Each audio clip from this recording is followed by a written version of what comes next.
Quick one. Last video hit over 100 comments, which is absolutely mind-blowing for this channel. Let's try that again for this video. Comment down what you think about these stories, or just a hello, and the team will reply. We always reply to the comments. As always, please like and subscribe and help this channel grow. Thank you. When I decided to download that popular dating app, I was in a vulnerable place, having just gone through a difficult breakup. My friends encouraged me to get back out there and try meeting someone new. Though I had reservations about online dating, their persistence wore me down. I figured I had nothing to lose by setting up a profile and swiping on a few potential matches. After spending some time crafting the perfect bio and selecting flattering photos, I was ready to start connecting with people. As I began swiping, most guys didn't appeal to me right away. But then Creed's profile caught my eye. His warm brown eyes and genuine smile drew me in. According to his bio, he was 28 and worked in finance. His interests included hiking, cooking, reading, and snuggling on the couch watching movies. He came across as kind, funny, and down-to-earth, someone I could really see myself dating. Intrigued, I swiped right to indicate my interest. I was pleasantly surprised when Creed and I matched immediately. He soon sent me a message introducing himself and asking about my interests. We hit it off right away, with playful banter flowing easily between us. Over the next week, we messaged frequently through the app, getting to know each other better. The more we interacted, the more I liked Creed's quick wit and attentive nature. He seemed thoughtful in his responses and truly interested in learning all about me as an individual. I found myself looking forward to our conversations brightening up my day. After several days of enjoyable messaging, I decided to take the next step and give Creed my phone number. I was hopeful we were building a real connection that could lead to meeting in person. Creed appeared thrilled when I suggested exchanging numbers, saying he'd love to keep getting to know me outside of the app. We immediately started texting and making plans for our first date that upcoming weekend. When Saturday evening finally arrived, I had butterflies in my stomach as I got ready, wondering if Creed would look and act the same in real life. But from the moment I met him outside the restaurant we'd chosen, any nerves melted away. He gave me a warm hug and his brown eyes sparkled with friendliness. Creed's humor and charm shone through right away, just as it had over text. We ended up talking for hours, closing down the restaurant. Creed was an amazing listener, asking thoughtful follow-up questions and seeming genuinely interested in what I shared. At the end of the night, Creed asked if he could take me on a second date at my place where I could cook dinner for him. I happily agreed, already feeling excited at the thought of seeing him again. Over the following weeks, Creed and I fell into a blissful routine. Our dates were full of laughter, deep conversation, and growing affection. When we weren't together, we stayed in constant contact through flirty texts and late-night phone calls. Before I knew it, I was falling for Creed, harder than I could have imagined. It wasn't long before Creed was coming over frequently after work, sometimes even letting himself in with the spare key I had trusted him with. Making dinner together in my kitchen felt intimate and domestic. Cuddling on the couch as we watched movies felt like the most natural thing in the world. I loved being able to come home and relax into Creed's arms after a long day. But over time, I started noticing odd things around my apartment. Small items would disappear or get moved to strange places I knew I hadn't left them. One day, an unfamiliar glass on my kitchen counter made me pause. My roommate Mary said it wasn't hers. A pit formed in my stomach as I realized the only other person who'd been there was Creed. As more of my possessions continued vanishing or getting displaced, my suspicions grew. I decided to test my theory by hiding an item at the back of my closet before leaving for work one day. When I returned home and it was missing, my heart sank. The sickening realization that Creed had been sneaking into my apartment and going through my belongings hit me. I was devastated, unsure of what to think. Part of me hoped I was wrong, and there was some logical reason for these incidents, but the evidence clearly indicated otherwise. As much as it pained me, I knew I had to confront Creed directly about the situation. The next evening when Creed arrived, I sat him down. My hands shaking, I explained someone had been entering my apartment without my knowledge and asked if he knew anything about it. Creed's warm eyes filled with shame as he admitted it had been him all along. He then made a shocking confession. He was actually homeless and unemployed. He found the old phone at a cafe and used their Wi-Fi to create the dating profile. My apartment had become a safe haven for him, and he hid in my roommate's vacant room whenever I was at work, afraid I'd make him leave if I learned the truth. I was stunned and heartbroken by the deception. While I felt empathy for Creed's circumstances, He completely violated my trust. As much as it pained me, I told Creed that regardless of my feelings for him, he couldn't stay with me anymore. This level of dishonesty was unacceptable. Despite his pleading and apologies, I stood firm in my decision and asked him to gather his belongings. After an emotional goodbye, I closed the door, changed the locks, and installed security cameras for peace of mind. Though ending things was incredibly difficult, I knew I made the right choice by enforcing my boundaries. I was proud of myself for confronting the situation instead of ignoring the red flags. This experience taught me important lessons about trust and honesty that I'll carry with me when I eventually start dating again. While Creed seemed perfect at first, looks were deceiving. I now know to take things slowly next time, listening to my instincts and keeping communication open. There are still good guys out there worthy of my heart. When the right person comes along, I'll be wiser and stronger because of what happened with Creed. Though dating comes with risks, I haven't given up hope. My app days may not be over yet, but I'll approach any connections more cautiously moving forward.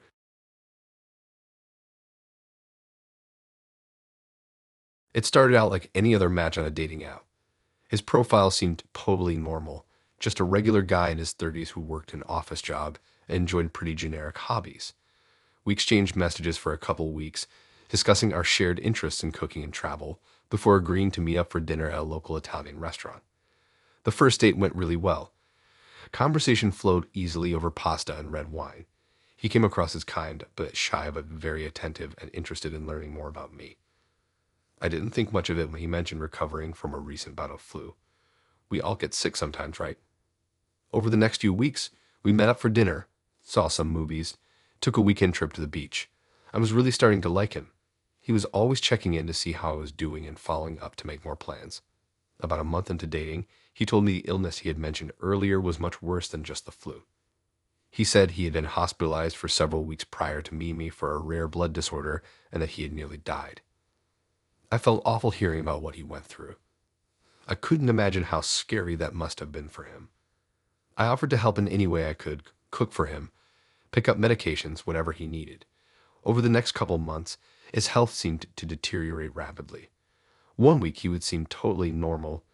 The next he was describing debilitating weakness, seizures, constant pain. He said he could barely make it to work and was exhausted all the time. I started to really worry about him even though we hadn't been dating that long.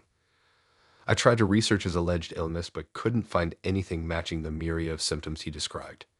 When I gently asked if he was sure about the diagnosis, he got very defensive and told me I didn't understand how much he was suffering every day. My heart broke for him, whether the illness was real or not. I decided I needed to be there for him during this health crisis, whatever it turned out to be. I started visiting his apartment several times a week to make him healthy meals, keep him company when he claimed he was too weak to go out. I took him to doctor appointments, picked up prescriptions, ran all sorts of errands that he said he couldn't manage alone. When he mentioned being behind on rent because of all the medical bills piling up, I even lent him a few $100 from my savings account, despite the voice in my head screaming not to enable him any further. He promised he would pay me back as soon as he could start working normal hours again. But over time, small inconsistencies in his story started to bother me. He would describe intense migraine headaches that left him collapsing in pain, but then seemed totally fine the next day. Once I stopped by his apartment unexpectedly, and he was clearly scrambling to look disheveled and sickly when he answered the door. I started to have suspicions but brushed them off, not wanting to accuse someone who had been so ill, or so I thought. One day, I decided to use the key he had given me to drop off some home-cooked meals and flowers while he was supposedly at a doctor appointment. The apartment was a mess. Takeout containers and beer cans everywhere, piles of clothes and trash strewn about. That struck me as very odd if he had been too weak to leave home most days like he claimed. I'd also noticed a stack of unopened mail with late payment notices from his utility companies and bank. My heart dropped as I finally put the pieces together. I immediately sent him a text saying we needed to talk in person as soon as he was back from the doctor.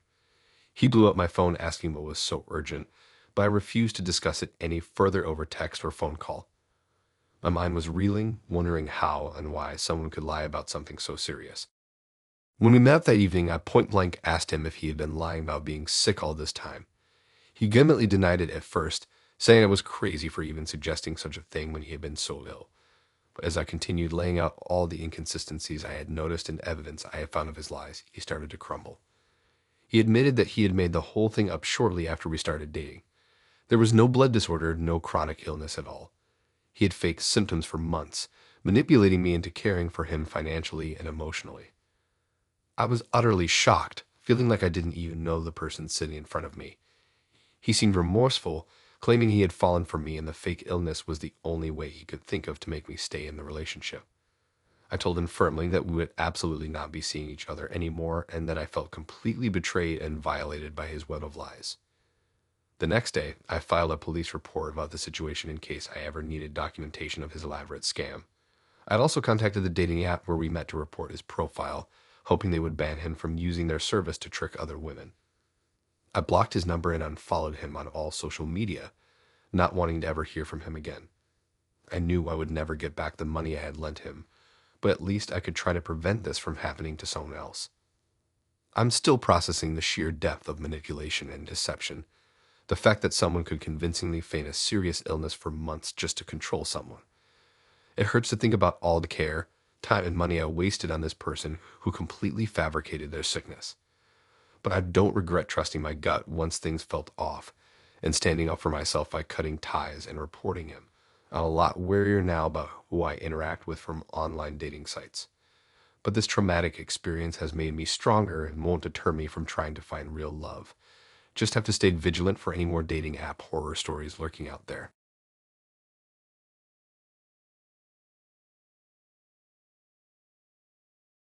I had just gotten out of a long-term relationship and decided I was ready to start dating again. My friend Jamie convinced me to try this new dating app called Love Match that was gaining popularity. I was skeptical at first, but I figured I had nothing to lose by setting up a profile. The first week, I mostly just browsed through profiles, too nervous to actually reach out to anyone. But then I came across Amelia's profile.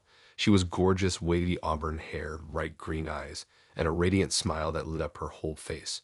Her bio made her seem adventurous and down to earth, and we liked a lot of the same outdoor activities and TV shows. Before I could overthink it, I decided to take a chance and send her a message. To my surprise, she responded right away. We started chatting and really hit it off. The conversation flowed so naturally, it was like we had known each other for years. Within a few days, we'd exchanged numbers and started texting regularly outside of the app. I worked up the nerve to ask her out on a proper first date, and she enthusiastically said yes. We decided to meet up at a local brewery that had a trivia night we thought would be fun. As I was getting ready, I felt like a bundle of nerves. I must have changed my outfit 5 times before settling on a button-down and jeans. When I first saw her in person, waiting outside the brewery, I was stunned by how pretty she was. The evening flew by in a blur as we talked about everything under the sun while trying and failing to answer the trivia questions. I was really smitten and could tell she liked me too by the way she looked at me and laughed at even my bad jokes. We closed out the brewery and decided to continue the date by taking a walk through a nearby park. Under the moonlight, I reached out and took her hand in mine. She interlaced her fingers with mine without hesitation. We found a bench and sat talking and laughing for another hour about embarrassing childhood stories, favorite travel destinations, and dreams for the future. When we finally said goodnight, she gave me a long hug. I felt like I was floating on cloud 9 as I walked her to her car. As she drove off, I knew I would be seeing her again soon. Over the next couple weeks, we went on a few more amazing dates. We grabbed dinner at a cozy Italian restaurant, took a pottery making class that ended with us making silly misshapen pots for each other, and had a picnic at the beach. Each one was better than the last, and my feelings for her continued to grow stronger. One day, I decided to introduce her to my best friend, James. He had been eager to meet the woman who had put such a dopey smile on my face lately. The three of us met up for burgers, and they hit it off right away. James gave me his stamp of approval once she had left, saying he had never seen me so happy and that she was a breath of fresh air. I was glad they got along so well. But then suddenly, I stopped hearing from Amelia. My texts went unanswered and she didn't return my calls. I checked the dating app, but her profile had disappeared. I was crushed and confused. James tried to reassure me that she probably had a good reason, but deep down I feared I had been ghosted. I replayed our dates over and over, wondering if I had missed any red flags. Nearly a week went by without a word from Amelia. Late one night, James called me with shocking news. He'd run into an old coworker, Amanda, who had known Amelia years ago in college. According to Amanda, Amelia had died in a hiking accident over 5 years prior. I felt like I had been punched in the gut. How was it possible that I had been dating a woman who had passed away years before? James did some investigating online and found a published obituary for Amelia with her picture from her college days. It was without a doubt the same radiant, smiling woman I had met on Love Match. But how could someone use the identity and photos of a deceased person all this time later? I was beyond disturbed that someone had been pretending to be Amelia just to manipulate me. I contacted the dating app founders directly to report the fake profile and informed them of the bizarre situation. They were very apologetic and concerned, saying nothing like this had ever happened before on their platform. The profile was immediately removed, but the damage was already done. In the aftermath, I deleted all my dating profiles. I couldn't risk going through something so traumatic again. Although I knew meeting someone organically wouldn't be as easy, I had chosen to only pursue in-person connections going forward. It had been months since my experience with Amelia, but I was still shaken whenever my mind wandered back to our blissful early dates. I told myself to be grateful it never progressed further before I uncovered the disturbing truth. But part of me would always wonder about the person behind that charming smile in the photos, and if there was any way I could have saved the real Amelia years ago. Maybe if we had met in college before that fateful hiking trip, things could have been different. It was pointless to dwell on hypotheticals, but my heart ached for the tragic end she had met so young. I decided to channel this grief into something positive. In honor of the Amelia I thought I knew, I started raising money for a local wilderness safety organization to help prevent accidents like the one that had taken her life. It felt good to turn such a negative experience into meaningful change, however small. Though it still hurt to think about, I knew her memory would stick with me as a reminder of the brief happiness we had shared. One day, when the time was right, I hoped I would find someone real who could help me believe in love again. Until then, I took it one day at a time and trusted that the universe had a plan, even if it didn't make sense to me now.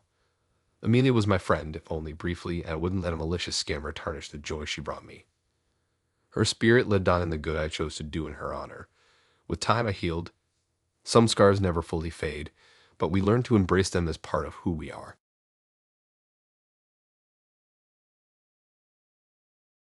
I still remember the day I met her so clearly. I had just downloaded one of those trendy new dating apps that all my friends were talking about and created a simple profile with some photos and interests. I wasn't expecting much, but within minutes of completing my profile, her face popped up on my screen. I still recall staring at her picture, not quite believing just how beautiful she was. Far out of my league, I thought immediately. But something drew me to swipe right and see what would happen. To my surprise, we matched right away, and she sent the first message. We started chatting and hit it off instantly. The conversation flowed so naturally, it was like we had known each other for years. We liked all the same obscure movies and bands, had the same sarcastic sense of humor, and shared stories about growing up in our hometowns. After a few weeks of nonstop messaging morning, noon, and night, I worked up the courage to ask her out on a proper first date. She enthusiastically agreed, and we arranged to meet that weekend at a cafe downtown. I spent that Saturday afternoon nervously agonizing over what to wear and double-checking the reservation. But the minute I walked in and saw her smiling face, all my anxiety melted away. We ended up closing down the cafe after talking for hours about anything and everything under the sun. I knew in my gut there was an undeniable connection between us. Over the next several months, our relationship progressed quickly. We went out multiple times a week, then she started sleeping over at my apartment, and eventually she was there so often it felt like we lived together. We just couldn't get enough of each other. We cooked meals side by side while sipping wine and laughed for hours, curled up watching movies. I found myself daydreaming about her throughout my workday and jumping to answer her texts. I had never felt chemistry like this before. It really seemed like she could be the one. Then one night, in the midst of our blissful honeymoon period, she offhandedly mentioned that she worked in cybersecurity. I don't know why, but something about the way she said it gave me pause. However, I brushed the feeling aside, assuming I was just being overly sensitive since things were going so well between us. I didn't pry further about her job at the time. I was simply happy she seemed to have a good job she enjoyed. Plus, having a tech genius as a partner had its advantages if I ever had computer issues. But slowly, her mentions of cybersecurity became more frequent. She would make jokes about monitoring people's emails, hacking social media accounts, spotting online scams, and other topics related to her work. At first, I took it as her attempt to educate me about protecting my own information online or just her nerdy interest shining through. But before long, an uneasy feeling began to creep in. The jokes started to feel more serious, pointed, and invasive. Around the same time, she also began peppering me with questions about my own online activities. Who was I emailing so late at night? Why did I check certain social media accounts so frequently? Did I really need to be friends with so-and-so from high school on Facebook? At first, I tried to patiently reassure her that I had nothing to hide, but no explanation seemed good enough. She continued interrogating me about my digital footprint, as if tracking my virtual whereabouts. The questions plagued me even when we weren't together, making me paranoid and anxious whenever I went online. I started second-guessing everything I posted or shared or clicked out of fear she would somehow find out and interrogate me later. I felt myself withdrawing and becoming secretive in ways that weren't natural for me. One evening after dinner at my place, I got up to use the restroom. When I came back, she was sitting at my laptop, which I had left open. She was actively scrolling through my recent search history and open browser tabs. I felt instant shame and anger boiling up inside me. She claimed she just wanted to look out for me by monitoring what kinds of sites I visited. But I knew she had deliberately snooped into my private browsing activity while I was out of the room. From then on, I started noticing little clues that she was still invading my privacy behind my back. She would reference things from my emails that I knew I had never told her about, or make pointed comments about certain people or posts from accounts I hadn't shared with her. No matter how many times I changed my passwords, she somehow seemed to have unlimited access to my online world. At first, I tried confronting her. I explained how betrayed I felt, having the fragile trust between us shattered. I begged her to respect my privacy and stop snooping, but somehow she always twisted it back around on me. She accused me of making a big deal out of nothing, hiding things from her, and not caring about our relationship. Her manipulations made me question my own reality. Increasingly desperate, I kept changing my passwords, logging out of accounts, and deleting my browsing history, but it was useless. She would make references to things she could not possibly have known unless she was still surveilling my online activity from the shadows. I felt violated, paranoid, and utterly powerless, like I had a stalker watching my every virtual move. As a last resort, I logged out of all my accounts, changed every password one final time, removed all traces of her from my contacts, and left her apartment key on the counter along with a note ending our relationship for good. I couldn't handle the constant manipulation and surveillance from the person I was supposed to trust most. It was an emotionally abusive relationship cloaked in the guise of always wanting what was best for me. Months later, I still feel haunted not knowing if she is somehow still lurking in my online life. The hypervigilance remains. I overthink every post, email, and click. I isolate myself more than ever, unsure who I can trust. She ruined my very sense of security, autonomy, and privacy in the digital world. The damage she inflicted lingers, making me hesitant about dating again or trusting new people. I should have listened to my gut early on when her jokes felt pointed and the questions seemed invasive. But I was blinded, wanting so badly to believe we had something real. Now I know abusers can hide behind charming dating profiles, seeking far more than just a date. I learned that lesson the hard way. Stay safe out there. When I first downloaded the dating app, I was in a positive headspace. Fresh off a breakup from a long-term relationship, I felt ready to put myself back out there. The possibilities seemed endless as I swiped through profile after profile. When her picture appeared, I paused. She had such a vibrant smile and kind energy that radiated through the screen. I read her bio mentioning her interests like hiking, painting, and volunteering at the animal shelter.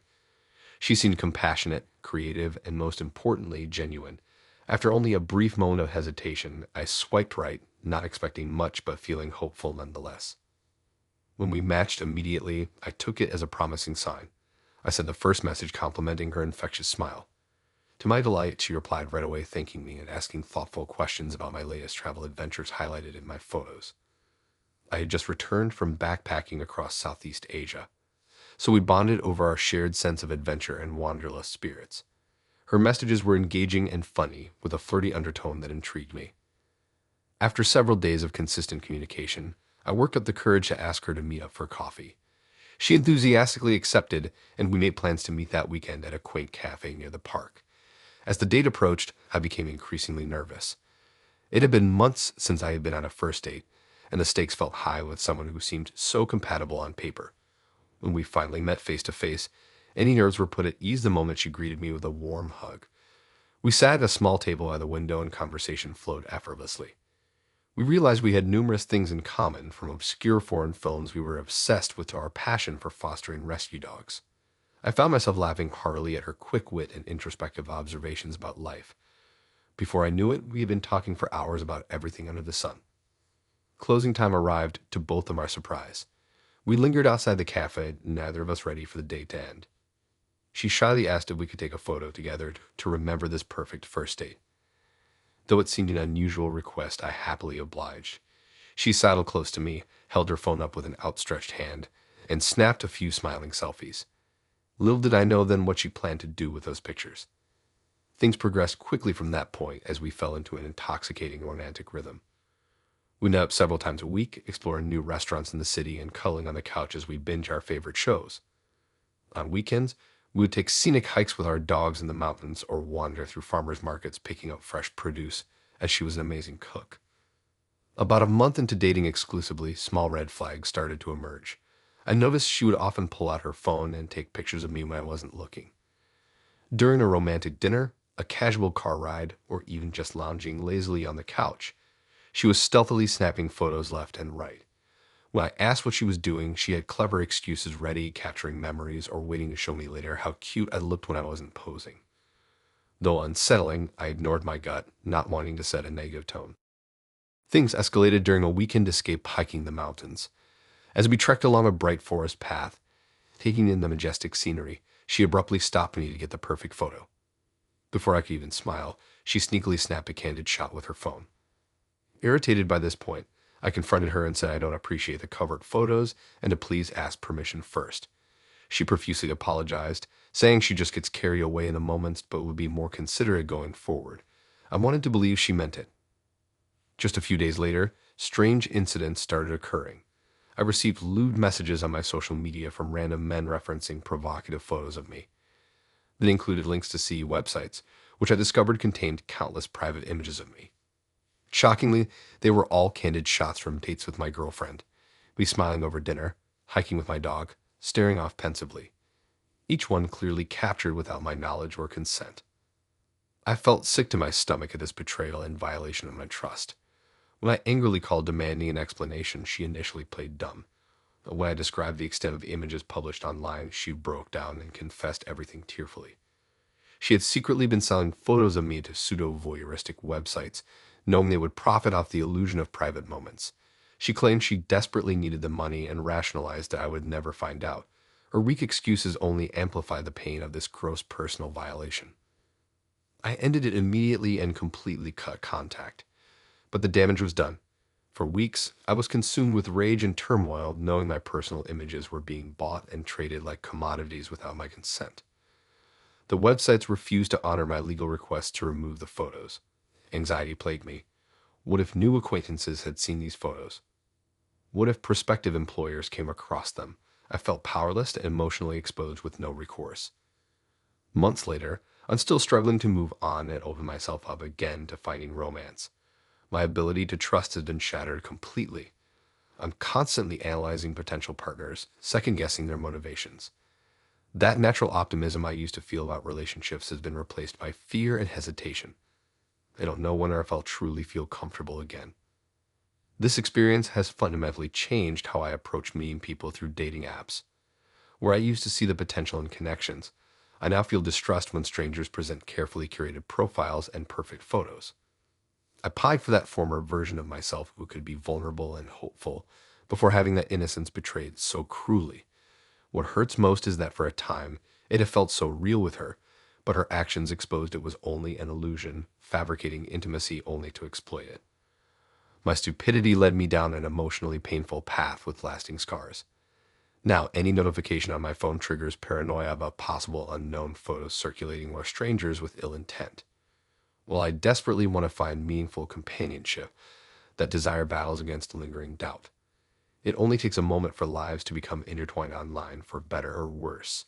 I'm realizing you can never be certain of someone's true motivations until the damage is already done. The lessons learned from this trauma will stay with me as I continue slowly opening my heart once more to trust and connection, while protecting it more vigilantly for people who only seek to do harm. I had just gotten out of a long-term relationship and was feeling lonely. So I decided to give online dating a try. I downloaded one of the more popular dating apps and started swiping through potential matches. I took time looking through each profile, not just quickly judging based on looks. I wanted to get a sense of each person's interests and personality before deciding whether to match with them. After a few days of casual messaging with random matches, I came across a guy named Matt who really caught my eye. His profile photo showed an attractive man with warm, kind eyes and a great smile. His bio said he enjoyed hiking, watching sports, and trying new restaurants, all interests we had in common. We seemed to have similar senses of humor based on his witty responses to some of the icebreaker questions on the app. I sent Matt a message saying hi, and we quickly hit it off. Our conversation flowed so naturally without any awkward pauses or forced small talk. He was very engaging over text, asking me thoughtful questions and remembering little details I mentioned in previous messages. I gave him my number and we moved our conversation to texting, which became a daily habit. Matt was incredibly attentive, always responding to my texts within a few minutes unless he was working. His rapid responses showed me how interested he was in getting to know me better. When he was at work, he would still check in sporadically with flirty little messages counting down the minutes until he could talk more. It made me feel so special, like he really valued our new connection. After 2 weeks of daily messaging, Matt finally asked me out on a real date. My stomach flipped with excitement as I immediately said yes. We made plans to meet that Saturday night at a trendy new restaurant downtown. I couldn't wait for our first date and was optimistic this could lead to a great relationship. I felt like Matt and I really understood each other, even if it was still early. The day of the date, I spent extra time getting ready, wanting to look perfect for him. I wore a new dress I'd been saving for a special occasion and even got my hair professionally styled. When I walked into the restaurant and saw Matt waiting with flowers in hand, I practically melted. He looked just as handsome in person as in his pictures. The date was going so well. Our conversation flowed effortlessly, and he was just as charming as he had been over text. I felt that spark between us, like we were really connecting.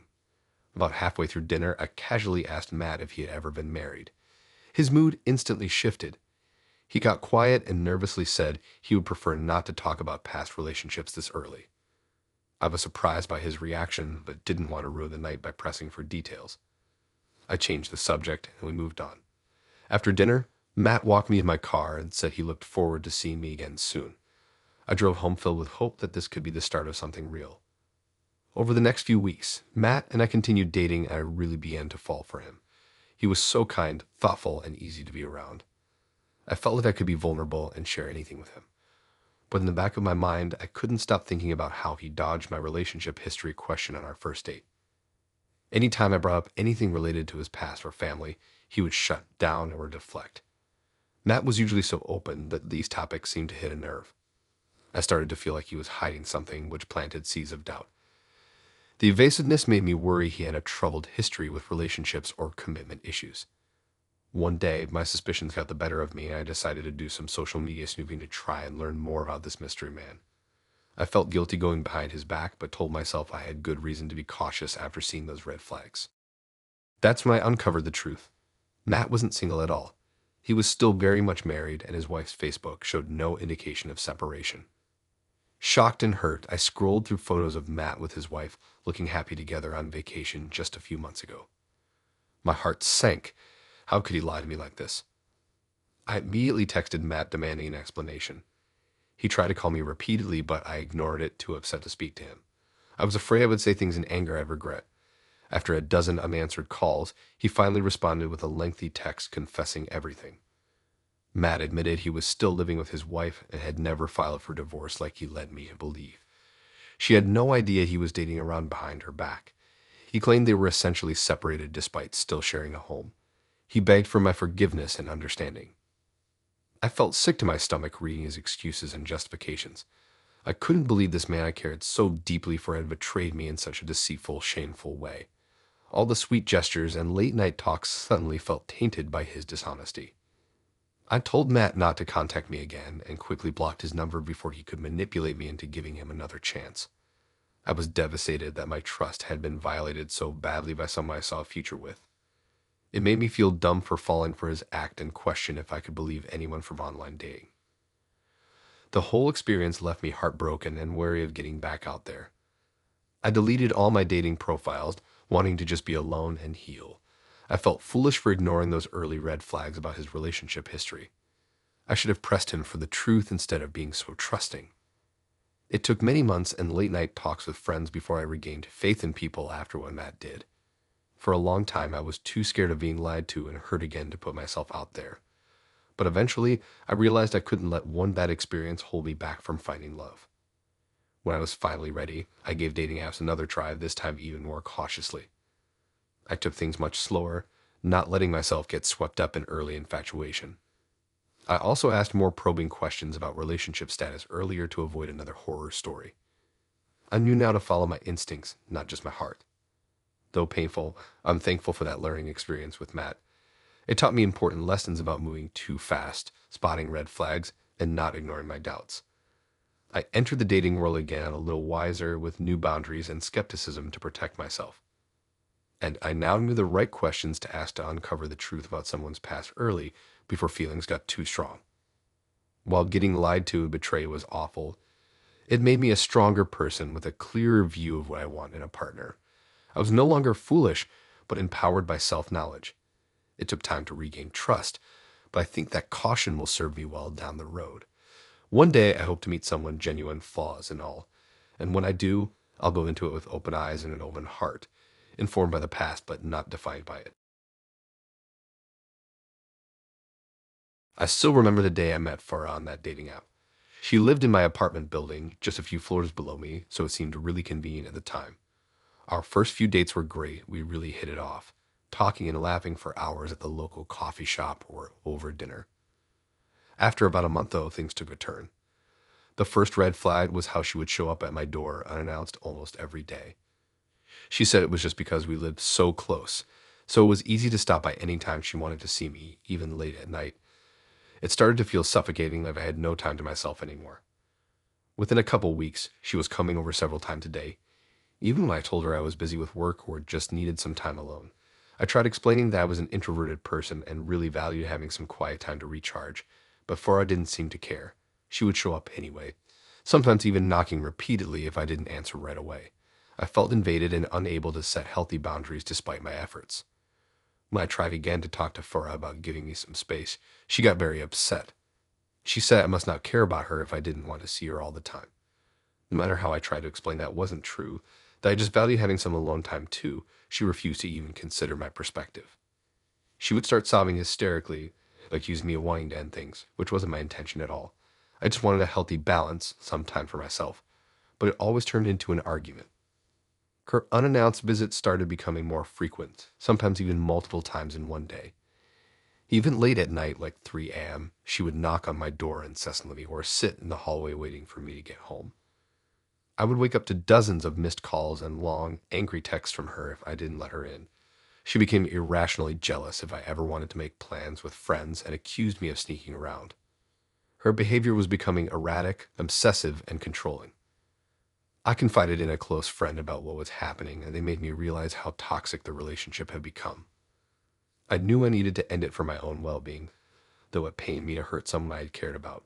When I sat Farah down to break up as kindly as I could, she became hysterical, crying and begging me not to leave her. She kept clinging to me physically as I tried to walk away, clawing at my arms. I had to pry her off of me and insist firmly that it was over between us before I could get out the door. I knew I had done the right thing, even though it was upsetting to see her so distraught. In the following weeks, the stalking and harassment escalated. My anxiety was through the roof. She would camp outside my apartment door at all hours, waiting for me to come out. Sometimes she would follow me to my car or even to work, calling my phone endlessly the whole time. She left disturbing love notes under my door and on my car, pleading with me to take her back and threatening self-harm if I didn't. I was terrified of what she might do next and stopped going anywhere alone. I told the apartment manager what was happening and I wanted to file for a restraining order, but they informed me that legally they couldn't prevent Farah from being in the building since she also lived there. I felt trapped living just a few floors away from her with no protection from the constant stalking. I explored moving out but would still need to break my lease. Things escalated one night when I came home late from work. As soon as I got to my floor, I saw Farah sitting right in front of my door, her head in her hands. When she heard my footsteps, she jerked her head up and shouted my name. Startled, I turned quickly to run back towards the elevators for help, but she leaped up and grabbed my arm forcefully so I couldn't get away. Please, I need you, she cried desperately. I can't live without you. Don't leave me.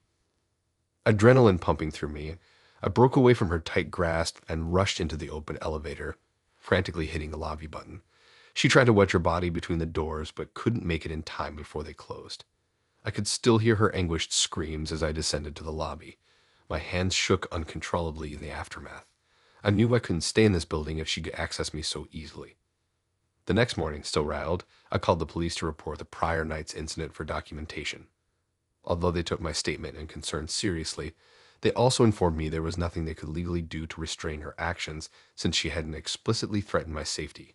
I couldn't believe it. I didn't feel safe in my own home anymore with her still living in the same building. With no other options left, I went straight to the courthouse that same day to file a petition for a restraining order.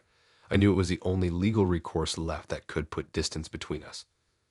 I documented every single incident in detail, the unannounced visits, the harassing messages, the night she physically prevented me from reaching my apartment. Finally, a judge approved the restraining order which prohibited Farah from contacting or coming within 200 feet of me for the next year.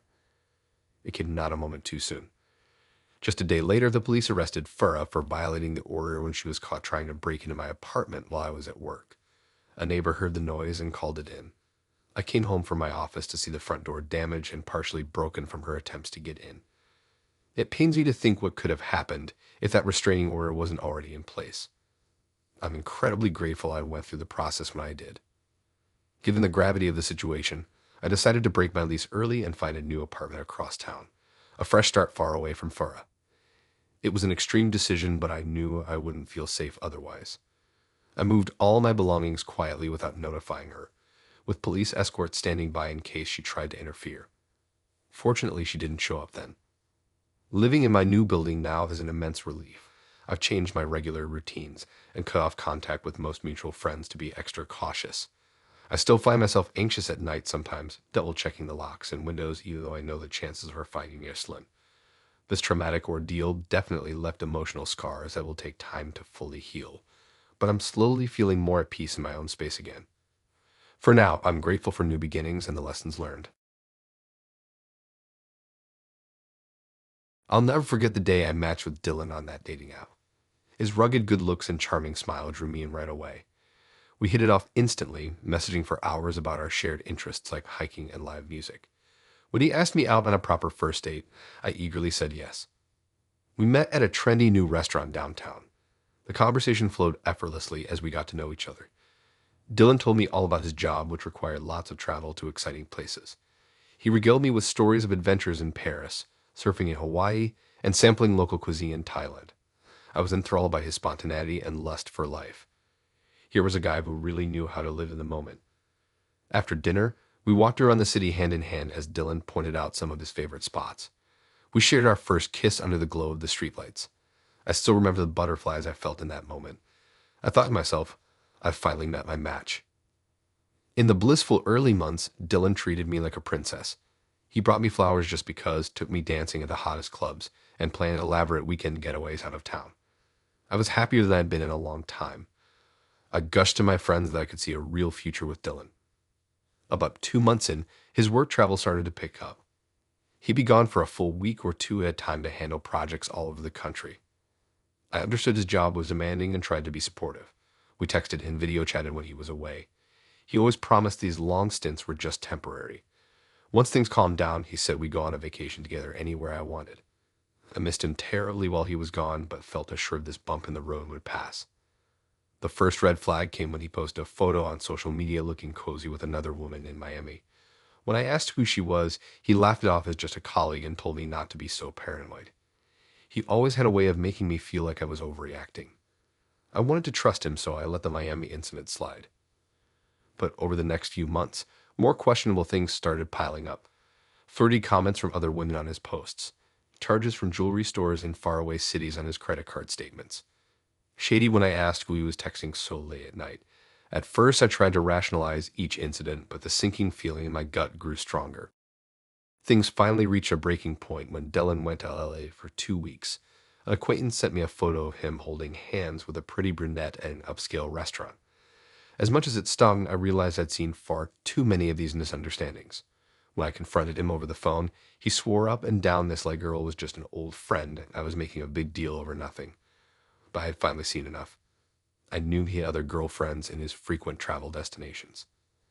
My heart racing, I broke things off immediately over a text, not allowing him to sweet talk me anymore. He blew up my phone for days, begging me to meet up and talk things through, insisting he could explain everything. But I stood firm and even had to block his number to get peace. I spent the next few weeks devastated, living in my pajamas and analyzing every fight or strange interaction with Dylan. My friends kept telling me I dodged a bullet, that he was clearly juggling relationships and would have continued manipulating me. Their support got me through the grief, but I still emerged wary of dating again. Several months later, my girlfriend finally coaxed me to try the dating apps again. My stomach was in knots as I swiped. Who's to say I wouldn't match with another Dylan? How would I really know if a guy was honest about his intentions? I kept my guard up and took things slowly with the next few guys I met.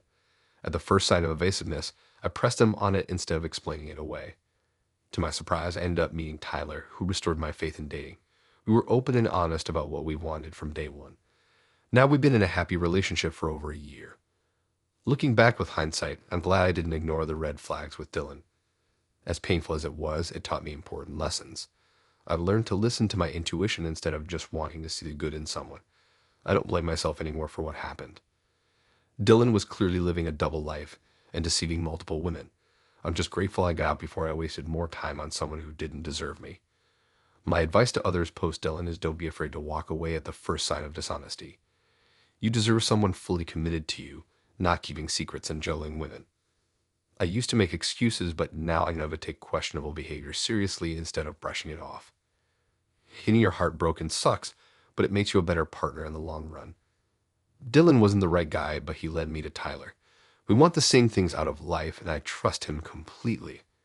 Online dating can be scary, but don't lose hope. Just remember your worth and keep your eyes open. When you're ready, your person will come along, someone who brings out the best in you. Never accept less than you deserve.